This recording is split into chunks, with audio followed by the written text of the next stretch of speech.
And this divine power is the power of compassion and love, which does everything. But when we take up the responsibility and when we decide we have to do something and that we are something and try to go against that divine power, we become stupid people, as we have seen. So to leave it in the hands of divine power and to be just an instrument of that divine power is the way Sahaja Yogi has to be. Because the compassion, the love of divine power is so great that it is wisdom, complete wisdom. A person who has no compassion cannot be wise. He could be worldly wise, but he could not be really wise. So, those who believe that they have to be very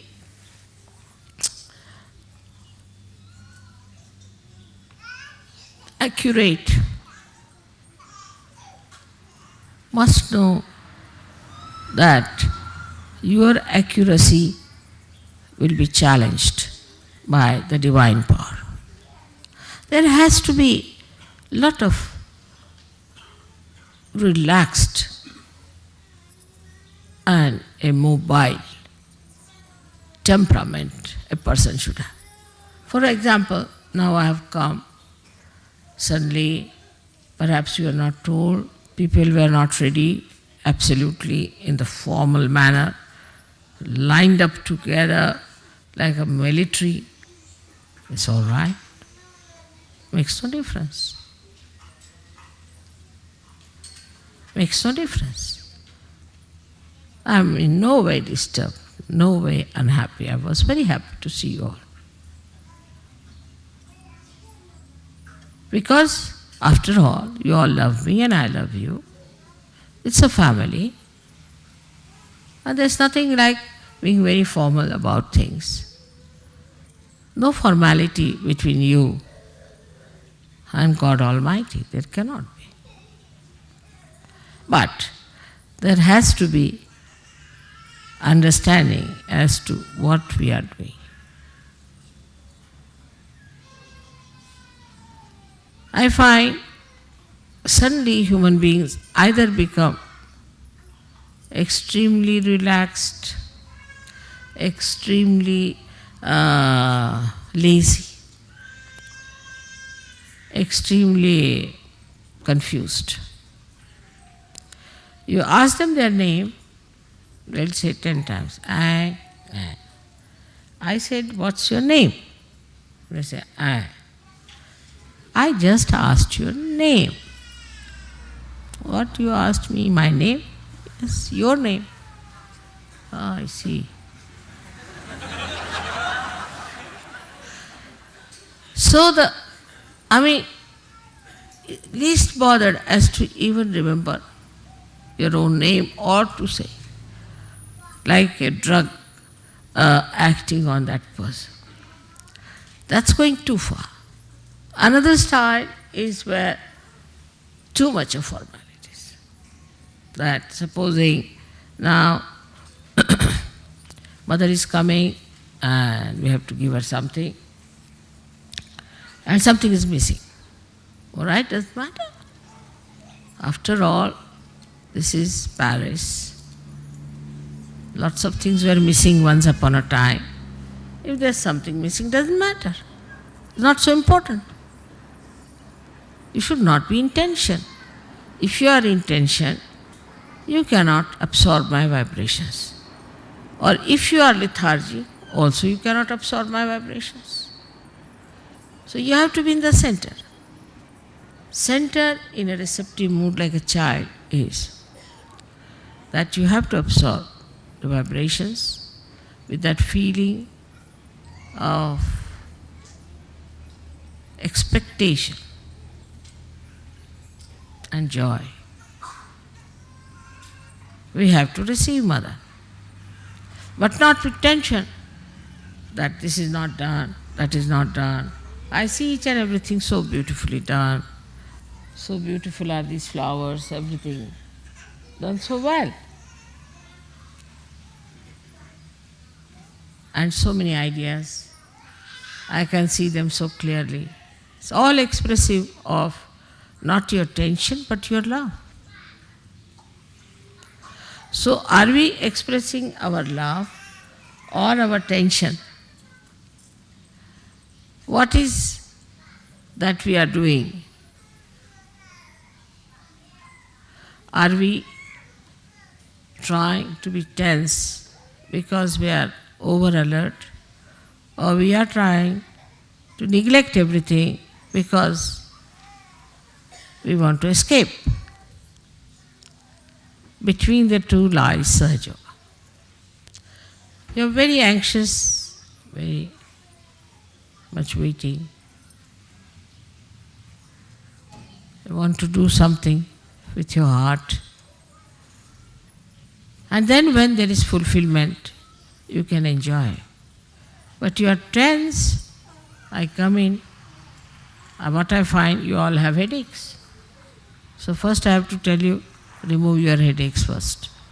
Then I'll talk to you. So it has to be a very relaxed rapport between us. But relaxed never means lethargy. It doesn't mean if you are lethargic, you will be sleeping off and nothing will go onto your ears.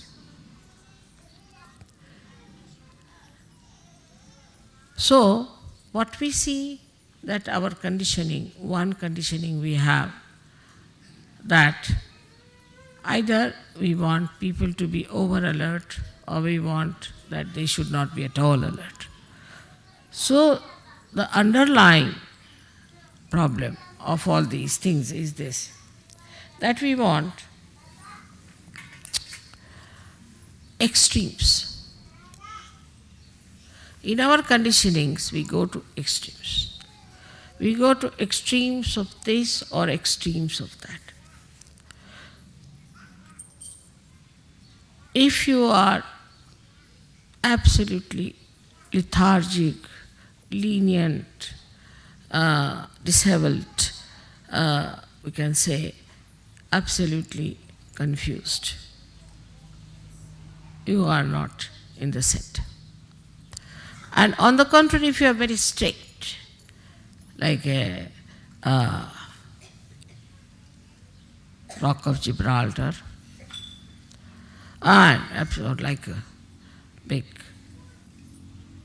Hitler-like behavior, it should be in time, everybody must have proper steps, must walk properly. That's not being Sahaj. That's not being Sahaj. Now look at these flowers. See one by one how beautiful they are. Everyone is different. Even one leaf of one flower will not match with another. One petal won't match with another. All different, but so relaxed, creating beauty, giving us so much of joy. All different, placed in different manner, moving in different manner. Everyone has a different angle.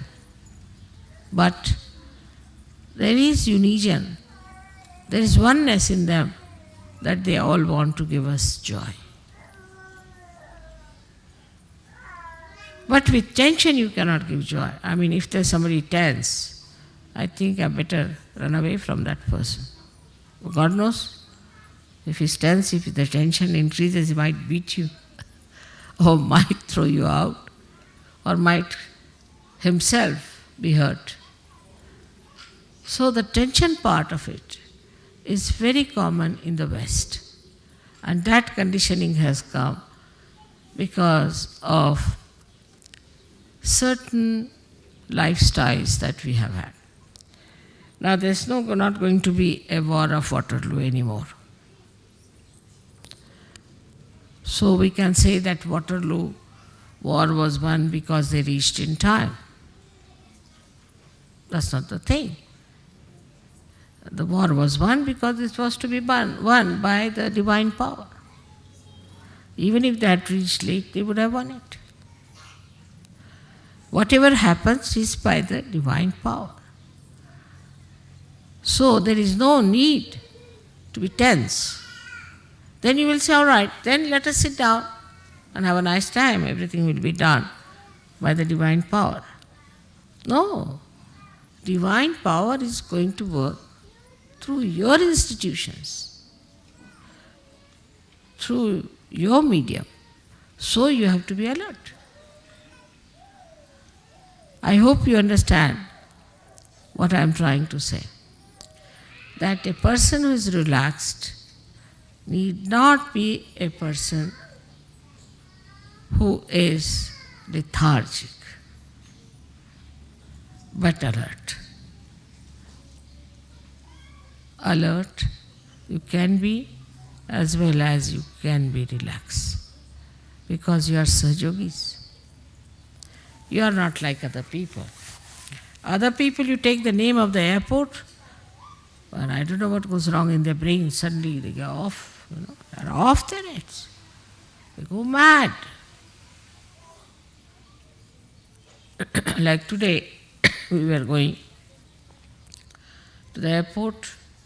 Thank God everything, nobody was on the road. They must be having these hangovers, I said, last nights.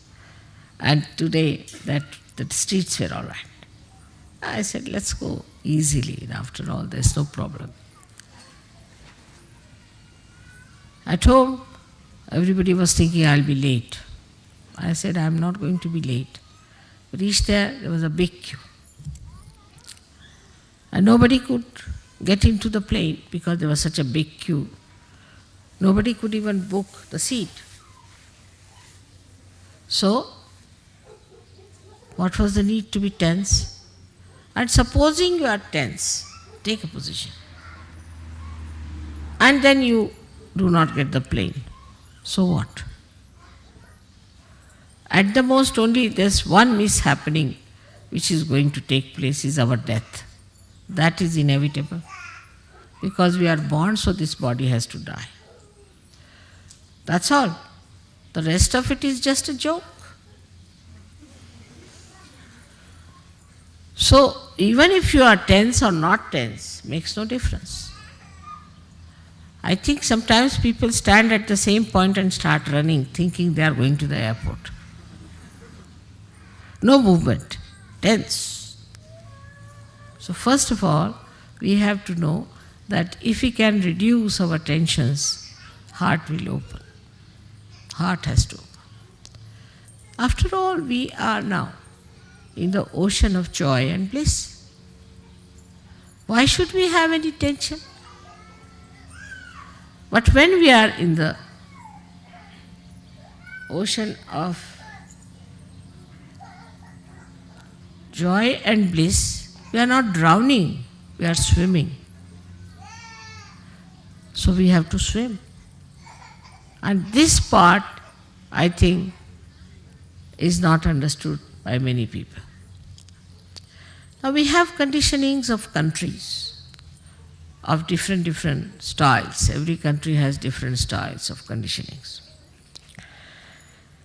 Let's think of France has got conditionings that you should never look happy.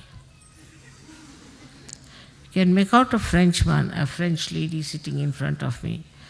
She was looking so miserable. I was about to ask, who has died in your family? She was well dressed. She had made all makeup, hairstyle, everything fine. She must have been. But her face was so miserable that I didn't understand how these two things combine. She's taken good care to appear very nice with her paints and all that. And here she is looking so miserable. She's put up a show that she was very miserable. Now, the conditioning is so stupid, that according to them, whatever is ugly has become beautiful. The ugliest of ugly women they'll choose and give her the first prize as the beautiest. I don't know for which angle they saw this lady, that they called her beauty. You'll find the lady is caught up, she is bhutish, giving horrible vibrations, and they say she's beauty. So, because of these tensed, oblique visions that we have, either this way or this way, we never see the reality, and what we accept is absolutely whatever is unreal and worry about it. It's like a bubble. We are worried about a bubble, as if it's an atomic bomb or a hydrogen bomb. So unimportant things we worry too much. As a result of that, when we worry, anybody who comes near us, we jump on that person. What are you worried about? What's the problem? I tell you, the only worry I have, if I have any, is this, that my children should love each other.